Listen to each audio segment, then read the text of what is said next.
Hello, in front of me I've got Doogee S98. In this video I'll show you how to use Google Assistant on lock screen.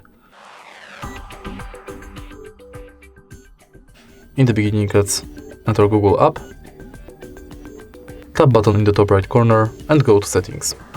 Enter Google Assistant, go to voice match and enable the Hey Google function. Tap next, agree and continue. Now let's try it out. Hey Google. Okay Google.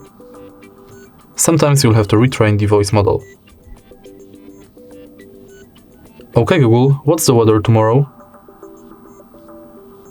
Okay Google, remind me to water my plants every Monday. Hey Google, make a call.